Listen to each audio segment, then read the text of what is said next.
Hi, I'm Conrad Marshall, and from the Sydney Morning Herald and The Age, welcome to Season 6 of Good Weekend Talks, a magazine for your ears featuring in-depth conversations with fascinating people from sport and politics, science and culture, business and beyond. Every week you can download new episodes in which top journalists from across our newsrooms talk to compelling people about the definitive stories of the day. In this episode, we speak with Millie Millgate, the CEO of Music Australia. Millgate knows the industry back to front, having started out booking acts for Sydney pubs, then working in artist management, before running the music export initiative Sounds Australia. She's now the inaugural director of Music Australia, established by the federal government 2 years ago to support our contemporary music scene.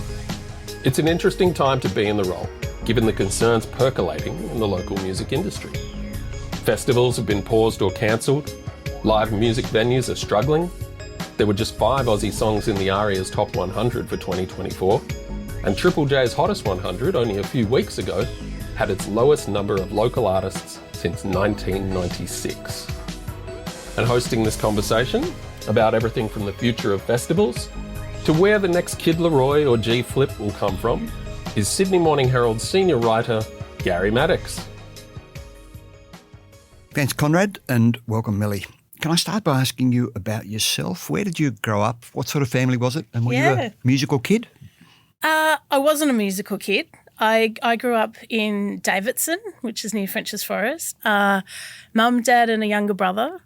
Mum had visions, I think, of both my brother and I playing the piano to her in her senior years. So we were both introduced to music through Yamaha School of Music, which is interesting because you really learn theory and chords. You don't tend to really learn to be a great performer.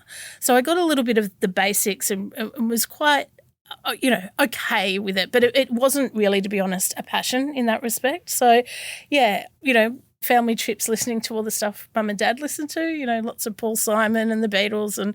But I never was really like, I do believe a lot of my peers and a lot of people that find themselves in the music industry are diehard music fans, or they are musicians that have now found another path. But I definitely have come of it quite differently. You started working in music quite early on, Macquarie Uni, events management. Then you did some booking for the Annandale and Hopeton, 2 famous music hotels. Tell us a bit about those jobs and what you learnt from them. Yeah, I mean, I guess coming into music, it was more event side that I was in, and it wasn't till I started to really just see when you were booking music at a university, for every single student there was on campus, there was a taste. And so that was just such a really wonderful playground to be able to explore and to program, all kinds of different music. We did some of the first hip hop out there, and, it was about, I just got such a thrill of seeing people's reactions to new music they hadn't seen, and being able to bring some of the more established artists in. I learned a lot booking live venues. I mean, it was absolutely about bums on seats, to be frank. You could have all your favourite, your own personal favourites, but the publicans I were working for absolutely needed people to walk into that building and drink beer and alcohol. And to be honest, that, the relationship between alcohol and music still very synonymous, and kind of in a way some of the problems we're seeing lives there as well. But I think, booking a place like the Hopetown, it again, every single night we would have, different music from punk to shoegaze to indie folk to, as I said, some of the earlier hip hop stuff, and the audience became the room. If you know what I mean. Like, it wasn't only a certain style, like it just adapted. And I got such a really great introduction to all the different players in the music industry. I guess all the different booking agents, all the different labels were doing different things. So I really feel blessed that I had such a grounding in those really grassroots live music venues, which is so key now, and something that, COVID absolutely destroyed live music overnight, and I think we're still recovering. We're absolutely still recovering.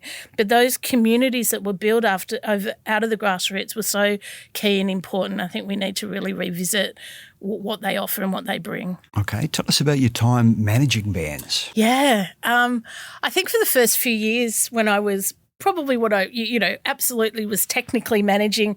I never could say I was a manager. I was helping out. I had some mates in bands. I think most managers start that way. You're just helping out some friends. I think today the role of the manager is so all-encompassing, and you are really becoming, a specialist in so many different areas.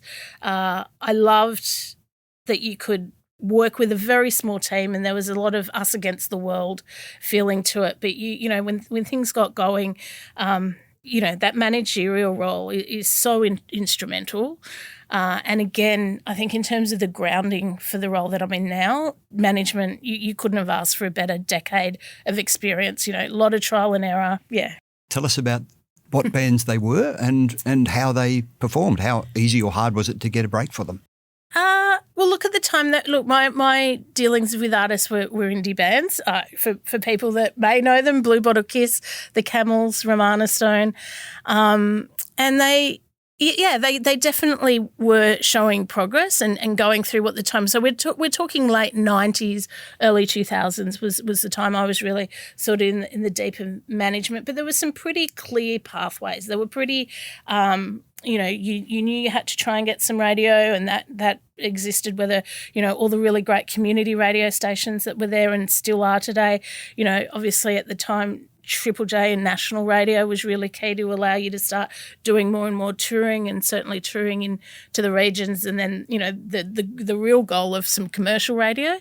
And then you sort of parlayed that and married it with trying to get, building your shows, start with the first show, bring some, it's always friends and family. Hopefully it's good enough that you bring more people, you get a support slot, and you sort of build that way. But there was a lot, I think, clearer pathways. There was a lot more Australian music media support, whether that was print media, as well as, the street press, the free street press every day. You knew what was going on, you knew what was happening where. So, yeah, quite a different landscape to what we're seeing now.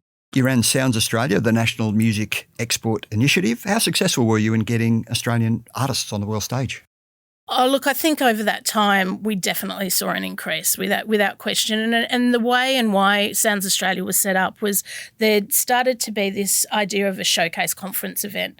So you might have heard of things like South by Southwest, there's The Great Escape in the UK, a lot of genre events. So there's Classical Next for contemporary classical, Jazz Ahead, Americana. We were able to provide opportunities for Australian artists to be seen more, so get more chance to play. You often only got one showcase as part of the offer. As an official artist, we were able to produce a number of showcases so you could be seen by the industry, and really importantly was creating networking events that were going to put your managers in front of key labels or key promoters or key festivals. So, there are thousands of examples of success that artists have had that we know came from introductions from those initial emerging events. But I think over the years it's been going for 15 years now, and there's, if you look at artists like Flume, Vance Joy, Rufus Du Sol, King Gizzard, Courtney Barnett, all of their very first shows were on those stages. Okay. How much can you strategise to get success internationally, and how much is it just down to having the right song that becomes a hit at the right time? Look, without question, the song has to play such an important role. I think, the valuing of the IP and the creation of the song needs constant development, and it really, you're not going to go too far without great songs, but there's a lot that goes around it. And I think what Australian artists need to understand and what they're dealing with is they are competing globally. It used to be that it would be whatever Australian releases were out that week, you'd be up against those acts. And then, when you're sort of building territory by territory, before streaming, you're only competing with what's being released in Australia. Now, from the minute you release your first song, you're global. You're exporting from the first song you have on Spotify, and you're competing with, I think the statistic was that in every single day now, like the 120,000 songs that are released was the total amount released in the year 1989. So you're looking at 43 million tracks a year. So the idea of how you compete, how you break through, it's a really big question. That's a terrifying number. It is a terrifying number. I agree. What about young artists when they start out? They probably think, all right, this is a form of self-expression. I want to create something. I want to play music that a certain group of people respond to. Do they have to think internationally? Wouldn't it be enough for them just to have local success? I don't think. Look, I think if you're doing it just for your own self-enjoyment and a hobbyist, then that's one thing. But if we're really talking in terms of artists that are wanting to break, you can no longer build or sustain a career domestically. It's not physically possible. It used to be that you would record an album and then you would go out and tour to drive sales to the record. You were earning money from every record sale and it was a physical product. And so the revenue was at a certain level. Now we've got a situation that's almost 180-degree change where people are constantly putting out singles, content, it might not even be a single, different kinds of content to grab attention to then drive you to a show. So that entire idea has changed entirely. Do you know what I mean? So yeah, like you constantly you constantly have to be on your social media releasing so people know who you are, but the revenue that's coming in from streaming is really different to what it was in physical sales. So it's taking longer to earn the revenue, but you have to have that presence on the socials. It does seem to like have that impact. It does seem like TikTok has a particular influence on artists at the moment. Do they have to be on TikTok? Look, I think artists really the role of an artist has changed so much. You know, it's the simple idea that you can write songs and create music is a skill unto itself, and that's amazing, and that should be celebrated and invested in. It's now then artists really do need to take, you know, a lot of responsibility for creating this online presence and profile because that's the world they're living in. I don't think every artist should be on every platform. I think that's crazy, and we need to really be mindful of mental health and the pressures that puts on young artists. But I think, you know, it's about testing them out and finding where your audience are and finding what's going to work for you, the frequency that'll work for you. But, you know, if you really look at the acts that are, you know, we're not talking established acts that have been able to harness already existing audiences, brand new acts that are starting out. It really is those that have been able to build these international audiences through online platforms that are having the most success. Splendour in the Grass is the latest music festival to either be paused or cancelled. Why do you think festivals are struggling so much, and is this a permanent condition? Look, I don't think it's permanent. I think at Music Australia and with the Creative Australia research team, we've now released two big key pieces of research, Soundcheck 1 and Soundcheck 2, really looking at what are these drivers and where are the issues. Obviously, cost of living, you know, that's not unique to the music industry, but it really and truly has had a huge impact on festivals, definitely seeing the impacts of insurance, and we're doing a third piece of research into what could a mutuals look like for the industry. But we're also seeing... Which is another form of, a better form of insurance? Possibly, yeah. Whether it's going to work, we don't know yet. It's a little bit of a feasibility study, but we're certainly really mindful of that area for festival promoters. The other thing, you know, coming out of the pandemic is this audience behaviour and changes in ticket buying and how they're holding off. You know, people are really waiting to the last minute to buy tickets now. That's really hard when you're managing a festival and you need a certain amount to break even before you call it. So I think there's definitely things that we've seen, and I think we're starting to see, I mean, you know, Laneway has sold out.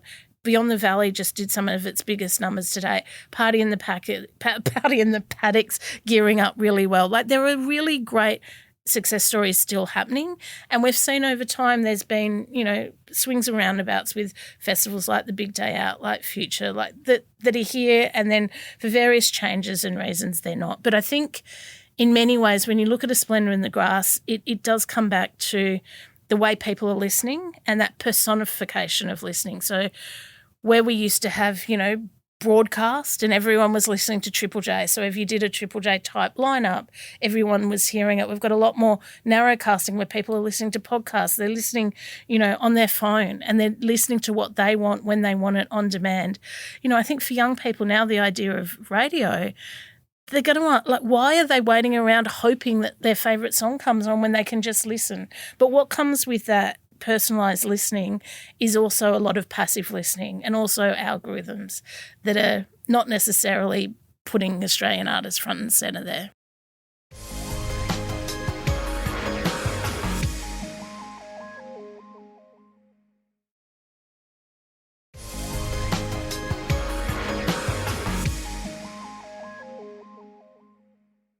last year there were just 5 Australian songs in ARIA's top 100, and we've just had the lowest number of Australian artists in the hottest 100 since 1996. How worried should we be by those dismal numbers? Yeah, I think it's a real worry, and I think we've got a lot of dichotomy going on. Australia as a music market is still the 10th biggest music market in the world. We just had the Live Performance Australia results showed that we have reached record highs in terms of ticket buying and audience numbers, and a lot of that is driven by the growth of contemporary music. So there's no question at all about the appetite for music by Australians. It's just how much of it is Australian music. And clearly those results on the ARIA charts and on the Triple J 100 are showing that we're not listening to our own. There was a report done by a company called Luminate, and that shows that so this is of the top 10,000 artists. What are Australians listening to? 62% is US, artists from the US. A little over 16 is from the UK, and Australian music listened to by Australians comes in third at 9.2%.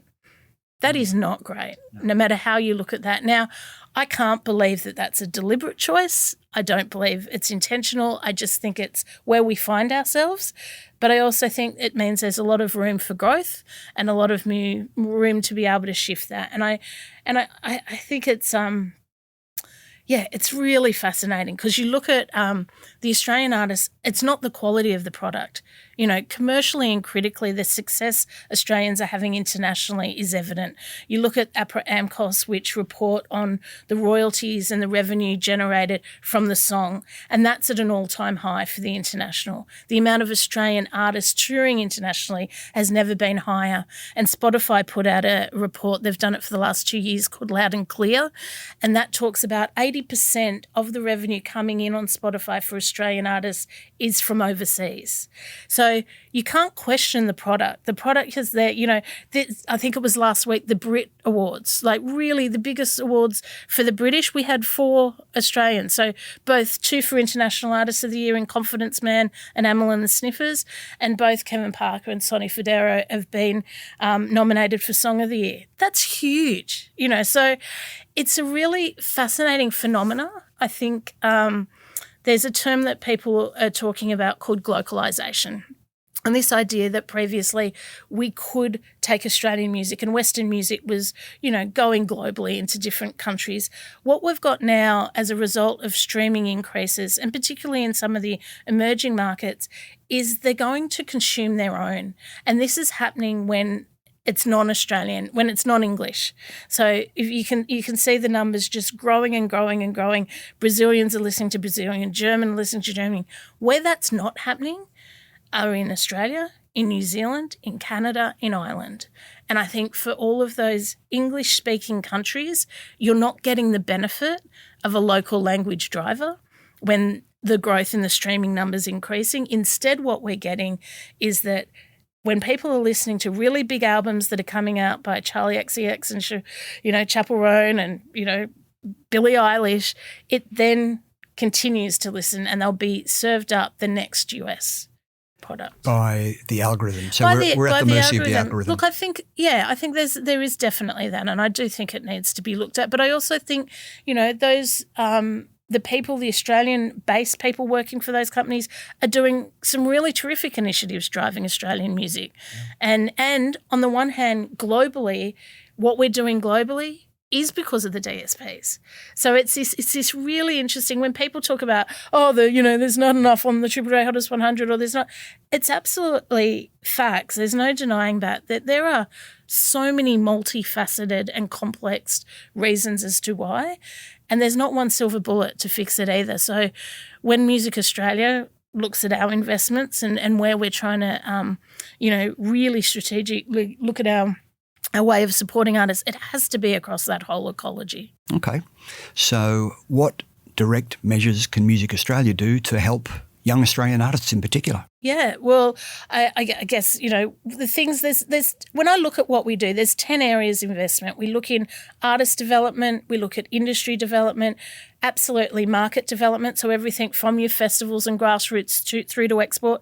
Also what's happening on screen, so music in film, music in gaming. We're also looking at music education. We absolutely have to look at, how do you get not only the learning of the instruments like Yamaha and, my brother and I, but what about learning how to record a song, learning how to write a song? So getting music back into the curriculum and having that really start to allow audiences as well, audience development, appreciation. We need to look at, again, we're doing a lot of research to try and really tease out where people can direct investments and the industry themselves. But I think a big part of our measures is going to start to be evaluating what impact has the money we've put into export had. So we've only been making investments, it's not even 12 months now, in terms of how we can start to see those results. But we've got people at the ready to start to look at, what kind of impact will it have, what kind of growth will it have. We've made investments most recently into 23 record labels. So they're really at the coalface of investing in Australian talent, recording, producing, helping with all the content delivery. But so if you give them a grant, they will look for their own Australian artists, or will you tell them? It's only for Australian artists. So they have to invest in Australian artists with that. Will you steer them towards particular artists, or will they have to find their own? No, not at all. No. And in terms of, certainly the ministers at arm's distance to any of that selection, I'm fortunate that Music Australia is based within Creative Australia that has incredibly robust assessing processes. So we use industry advisors. So they rank all of the whether it's an export category or otherwise, and then we sit around and we have a meeting, a full day meeting, really looking at, who they want to support and why. They'll give us the best possible advice, and then we'll take it from there. The good news is we still do have brilliant talents emerging. We've got, just to name a few, G Flip and Royal Otis and the Kid Laroi. Where will the next generation of young emerging artists come from? I think they're going to come from everywhere. I think our First Nation talent is incredible, and I think, certainly in hip hop and in country and, the stories that they're telling are so unique. So for them to, hone a craft and really be able to tell, an incredible story, they're coming from all corners of Australia. There's, I think more and more people, I think part of that statistic around the 120,000 songs being released a day, it's something like 75 million music creators, and that's going to double by the year 2030. So, they're coming. People, the access to making music is even easier. People are able to use AI in innovative ways. We definitely need to look at how AI is being used with existing copyrighted music. That's a whole other area that I think we really need to pay attention to before it, is too soon. And I think it's something that's going to change the shape of all forms of media, not just music. But yeah, look, talent's not the problem. Every day you hear something new and exciting. Okay. The Triple J Hottest 100 was dominated by young women who are singer-songwriters from overseas. Does that tell us something about the trends permanently, or is that and the notion of who listens to things, or is it just a nature of how the market shifts from, say? It's a bit. I mean, look, trends by definition, I think, are constantly changing. I think what's interesting with the solo artists, I would suggest that in more recent years, there's more and more solo artists, and if you look at just at a local scenario, it's because the cost of touring a band is a lot of money. Even the idea of, every street on a corner had a garage band. These were the bands that were living in the city, in the inner cities of Brunswick and Newtown. That's not happening anymore. They can't afford to live in the city. So I think when people are starting out, and a lot of the music that they're, able to make in their bedroom isn't with 5 or 6 people. It's very much they're doing it. So there's a lot more producers. There's a lot more, performing to track, and the way people are listening to music, they're used to that. They're used to digital creation, and it's not all about, 7 live instruments. So I think that's probably had a little bit of an impact on it. I know of the, 2.4 million voters in the Triple J Hottest 100, 62% were women that voted. So I don't know exactly what that tells you, but, it could really reflect the type of artists that did well, and I think we saw that with a number of certainly, with both Billie Eilish and Charlie XCX getting, 8 songs apiece. And Chapel Roan on top. Yeah. There's been a big switch, obviously, to country music in the States. Do we cater for that market well enough? And if we don't, how do we do it? I think country here, there were a lot of people up in Tamworth last week, is growing and growing. The Luminate data shows that in terms of Australian growth in country, not only consuming international artists, but also local artists. I think Luke Coombs is playing out at a core on Friday. There is a real appetite for country music. The Country Music Festival that happens is just selling out year on year. And then I think we are seeing more and more Australian artists really, growing in that field as well. Okay. Do you think Australia is over on top of all the sort of different styles of music that appeal to people both here and overseas? Rap, country sort of singer-songwriter stuff, hard rock, all of those things. Do you think we have enough talent across all of these different areas? Yeah, I do. I really do. I mean, we have the privilege of, seeing all the artists that are applying for export grants, and that really is a really good split across different genres. And I think, for a long time, Australian heavy metal artists, the really heavy rock stuff has for a long time batted above its weight over, in Europe, and are constantly building networks and going back and forth with no one here knowing what's going on. I do. And I think it used to be that you would have to build a career in Australia and you'd, have to tour the country X amount of times and release and, get a certain amount of airplay. But as I said before, you are exporting from the first single you release. And what you're listening to is so universal and global.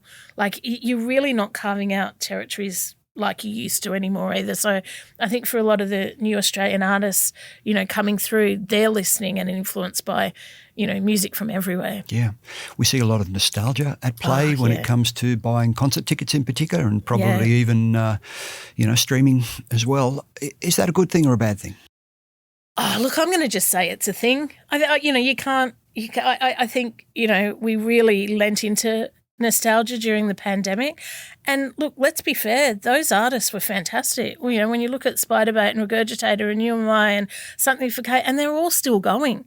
None of them have stopped. They've just kept going. They've in some instances got better. So I think it's a little bit of a revival for those acts because they weren't able to export in the same way. So they've still got these really massive Australian fan bases that they've been able to, draw on. And I think a lot of the 90s acts that are touring and the small one-day festivals they put together are all doing extremely well.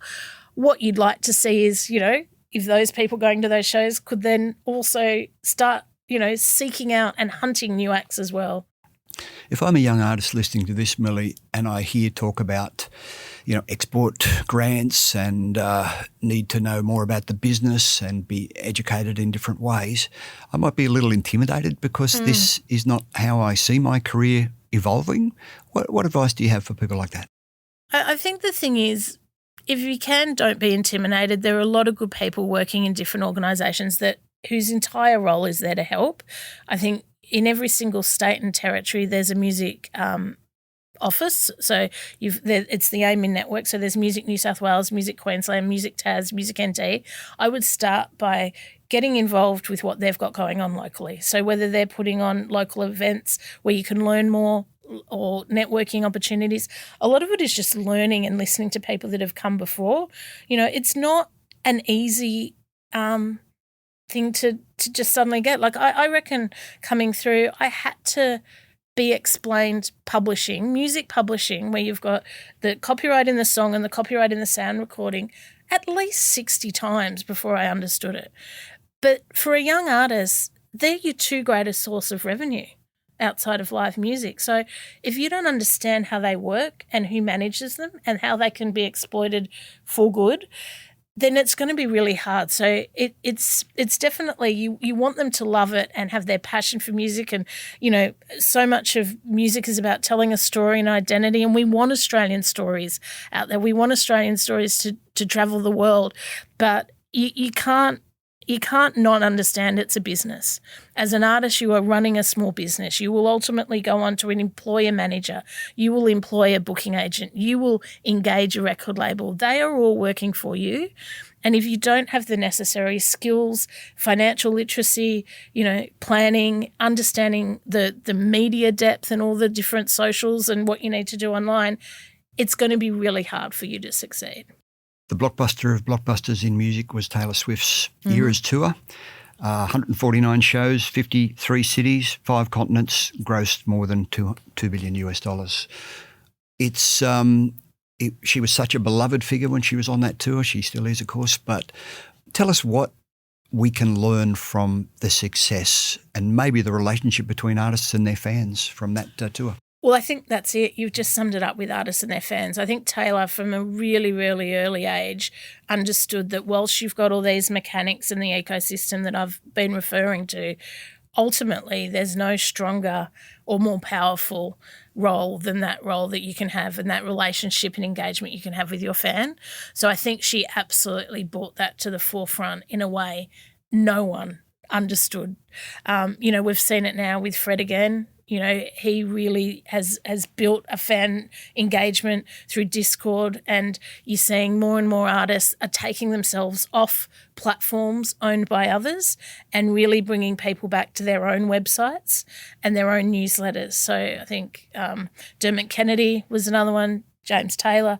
It is changing. People are really understanding that if you have that relationship with your fan, and it can't just be, I've got a CD out, I'm on tour. It can't just be this, you're speaking at them, telling them what you've got. It's about how do you bring them into the conversation? How do you have that constant two-way? I expect that works for both people too, because it sort of helps artists go on when they're facing knockbacks or something doesn't work or a tour falls over or something like that.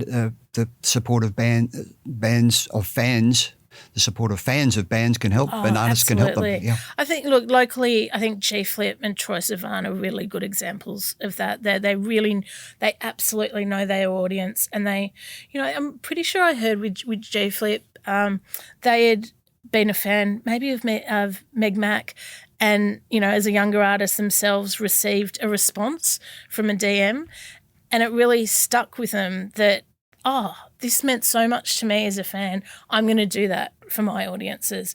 And, the amount of time G will spend engaging, one-on-one and commenting, like just taking the time, waking up every day and responding to comments. Okay, it's not what people probably think they're signing up for in the music business, but boy, does that make a difference. Yeah. We've talked a lot about the problems facing Australian music. For young artists who are listening, or even artists who are in the middle stages of their career, tell us why they should be optimistic. I think we've never had the funding that we've had before in contemporary music, and it's still really, really early days. So the announcement from the federal government in January 23 was for $69 million for the creation of Music Australia. Sound New South Wales, which is similarly supporting New South Wales artists, has just been set up.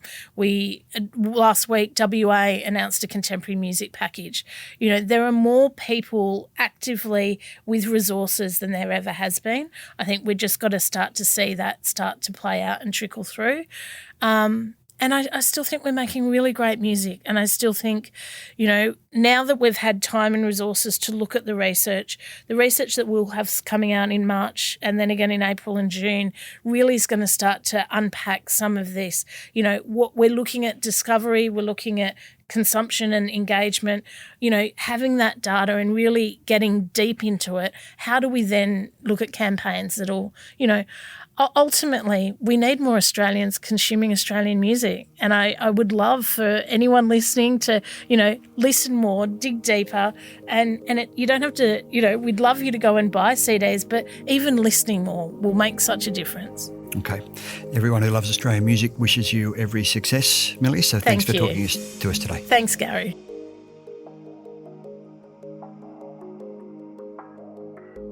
That was Music Australia boss Millie Millgate being interviewed by Garry Maddox on the latest Good Weekend Talks.